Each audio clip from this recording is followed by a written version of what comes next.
My naam is Henny Visser. Ek is Windpro se streeks wingerdboukonsultant vir die Robertson en Klein Karoo areas. So daar's baie uitdagings wat ons in die gesig staar in die Robertson Wynvallei.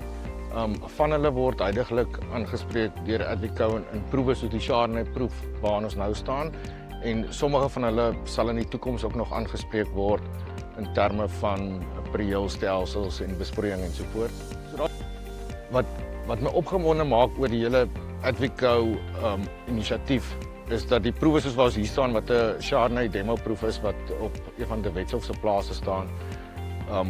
Die proewe word geboer op 'n kommersiële plaas soos wat die produsent normaalweg sy blokke sou boer en bestuur.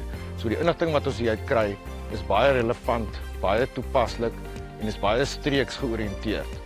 So Chardonnay doen goed, hier staan baie Chardonnay in die vallei, so ons gaan 'n klomp antwoorde hier kry in terme van hoe lyk die trosgewigte, hoe lyk die oesmassas, hoe lyk die suikersure, die pH's, en uiteindelik sal ons graag ook wil sien hoe lyk die wyne van die verskillende klone.